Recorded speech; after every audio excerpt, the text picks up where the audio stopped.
Hi everyone, JH Cycles here. Thanks so much for all the likes and subscribes. I've been trying to get back to everybody that I can, and I'm making my debut on camera today as well. And I am delving into what is potentially risky territory, but we've had quite a few comments and questions about disc versus rim.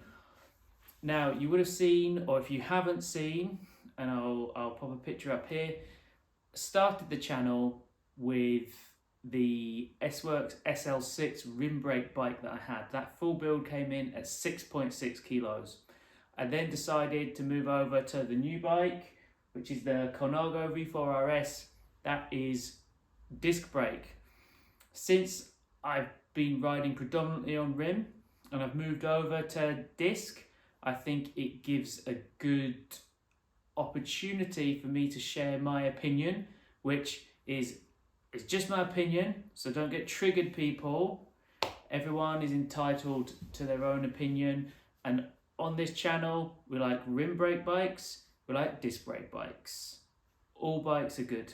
So I'm going to let you know what I found out since switching over, and also a brief history of how we got to this bike and all the other bikes that I've had before. So let's dive into that. So I've been riding probably for about 8 years now. First bike I got, and I'll throw some pictures up. First bike I ever got was a Condor Italia. I bought that off a friend at work. That was aluminium frame bike, carbon fork, great little bike. Did me really well. That was a rim brake bike. I had a Campagnolo group set on there, 10 speed. Can't remember the name of that group set. Great bike, really enjoyed it. Saved up, listened to all the marketing hype. I think I definitely fell victim to that, of like, I need to go 11 speed, but I definitely need to go rim brake. And I saved up and I bought this bike, which was a Canyon Aeroad CF SLX. Now, on a slight side note with that, I actually, because I'm only 5'7", I bought one of the lady-specific bikes because they were exactly the same in the geometry, and the men's sizes were all sold out for ages. The female-specific bikes, or what were labelled female bikes, there were loads in stock. So I got an all black one, as you can see. It was all stealthed out, like murdered out, and went for the black bike. Two things happened on that. One, it turned up and it was really heavy compared to what I was expecting the men's version to be. I didn't check the weights on the site for the female one, because I was like, why would it be any different? Why should it be any different? And when I actually delved into it, the ladies' bike was heavier than the men's. No idea why, by about 400 to 500 grams. So I wasn't overly impressed with that. Did quite a lot to get the weight down on that, and that had Ultegra mechanical disc brake on there, and that was the 11 speed series, and I had real problems with it. The braking was good, but probably after about 6 months, the pads and the pistons weren't retracting properly. So when I was really heavy braking, the pads would almost stick on, and I'd have to pump them again to then get them to retract. Now that's not ideal when you're out and about riding. You want the brakes to be on when you put them on and off when you let them off. And that was a real problem. And disc brakes, certainly weren't as maintenance free as was made out at the time. I thought it was just good to go, and I was having a lot of problems with that, having to clean out the discs and the pads regularly, and it was a bit of a pain in the arse. And the disc rub was awful. They had a pair of Reynolds wheels that came on the Aeroad. I didn't really get on with it. So I sold that bike. Then I bought the light carbon LCR 007, I think it is. Pop a picture up there. I went the other way. I went lightweight climbers bike, and this was the bike that Phil Guyman had that was branded as a Nova bike, but actually was an open source mold, like lots of bikes are now, and there's a lot more information and knowledge out there about this kind of thing now. But at the time, Jurian Ryder kind of had him on toast about that. So I was like, oh, I'm going to get in touch with Light Carbon Direct to get that bike, which I did. The frame was about $500. I got some wheels. They were I can't remember what they were. I will remember, and I'll pop up the name here. They were the cheapest I could find as well. That bike I think came in at 6.5 kilos with pedals, cages, and the Wahoo mount. But I had a real problem with the seat post slipping. Whatever I did with it, carbon paste, shims, it just kept slipping all the time. No good. And I ended up selling that bike, and that's when I got the last bike, which was the S-Works Tarmac SL6 rim brake. That was coming in at 6.6 kilos on the nose with the pedals, Asioma Duo pedals, saddle, cages, mount, which is generally how I weigh my bikes. Lots of people do them without the pedals on, but bike's no good without pedals. So I kind of weigh it in its basic state when it's ready to go. That bike, brilliant, absolutely brilliant. I had SRAM Red ETAP 11-speed on there, but I actually had the Ultegra brakes on there. I had some SRAM Red brakes on there, but they weren't great. They were direct mount, the Ultegra ones that I had, and I thought they were great. Thought they were fine. The bike itself, brilliant, absolutely loved it. Brakes, didn't think anything of it really, other than when they were wet, you had to brake about 20 meters earlier than you wanted to. As it's like super well documented, you would apply the brakes, there'd be a rotation or two where the brakes cleared the water, and then they would actually grip and they would start to slow you down. Unless I was somewhere really hilly, would quite often take the bike down into North Yorkshire from Edinburgh. Some of those big descents were a bit sketchy, and I was actually struggling to stop myself, but all in all, the riding that I do in Edinburgh, it was absolutely fine.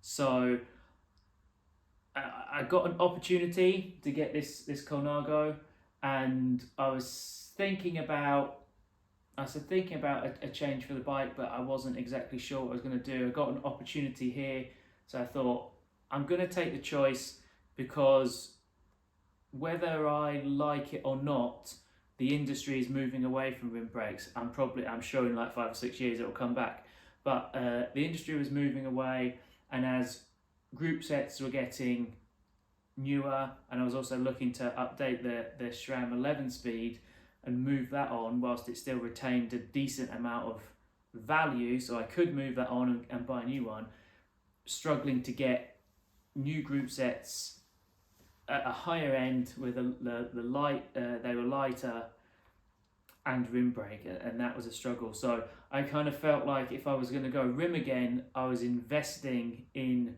what is a dying technology at this moment in time. Now that's going to trigger some people. Again, that's just my opinion. You might think something completely different of that, but that's kind of how I feel that the industry's going. So I went to disc brake. I'll throw up a few shots and snippets of the setup I've got, but it's Dura-Race. I'm not running the Dura-Race calipers. I went to 140 front and back instead of the 160s that come with this Dura-Race group set. I also went with the Galfa Road Wave Centerlock discs, which have been brilliant. And I can say, doing a direct contrast on the same roads that I ride all the time around Edinburgh, that there is no doubt that the disc brakes are better. Now, what I mean by better is the actual braking performance of them, and whether that's in the dry and obviously in the wet, it is undoubtedly better than the direct mount Ultegra rim brakes that I had on the S-Works. I haven't been down anywhere particularly steep yet.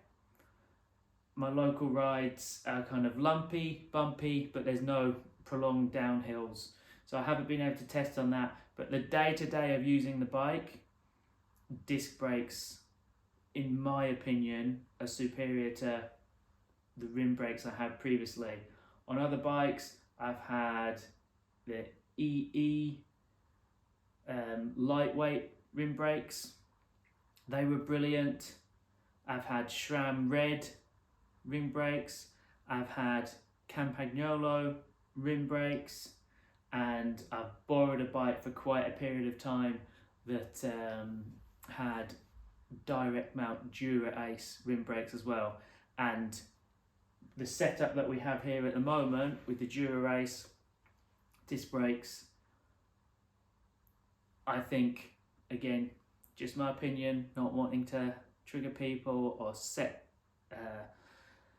the comments on fire, but they have been performing better, both in terms of stopping, no sound, and in the wet, it's unquestionable they perform better than the rim brake bikes that I have ridden before. But as I said right at the beginning of the video, that's my findings. If I could have more than one bike, I could have multiple bikes, I would have kept the S-Works rim brake for sure. I loved it. It was a great bike. Lighter than this. This is 6.9 in this build. The S-Works SL6 was 6.6, and that is essentially the penalty for going disc. I know that people will quite rightly say, you know, weight doesn't matter, it's about aero, rolling resistance, etc. But I'm a bit of a weight weenie, so I like to get the bike as light as possible. But I think that I'm happy with the decision that I've made, kind of going to disc here. I would have rim brake bikes again in the future. Hopefully I will. Maybe when we move, we're just in the throes of moving. This might be the last video we have in the front room here. But I would have rim brake bike again. I'm sure I will. I would like to. Don't have the space or the money right now. But moving over to disc has been a very different experience from the first time that I did it with the Canyon Air Road. And yeah, I just wanted to share that. As I said in the comments, lots of stuff about rim brakes, disc brakes, that's why it's heavy, blah blah blah. But I just like bikes. On this channel, we love rim brakes, we love disc brakes, all kind of brakes as long as you're cycling. So just wanted to share my thoughts on that, share with you my my findings so far, and hopefully coming up soon will be a bit more of an in-depth review in the Colnago V4 RS that I've got sat behind me here. Now I've done a bit more riding on it, done more riding on the new EXS air over handlebar as well, and also see how I'm getting on with the shifters. That was quite an interesting video that I put up. I'll put a tag up here somewhere if you've not seen that video. And thank you so much for watching and seeing what my opinion is on rim versus disc. Also, thank you so much for all the likes, subscribes, and it's really helping making more videos, got more content lined up, in the process of moving, so it might be a few weeks until the next video is out. But thanks so much. Do keep liking and subscribing. I'm going to set us a challenge on the channel. Can we get to 200 subscribers? I'm amazed that I've got 1 subscriber, so thank you so much. It really helps. Let's see if we can get to 200. Maybe if we get to 200 subscribers, we'll do some kind of special content, or I'll take you for a ride around Edinburgh on some of my local loops. I'm JH Cycles. Do the liking, subscribing, bell button, the usual YouTube stuff, and I'll be back again soon with more. Thanks very much. Bye.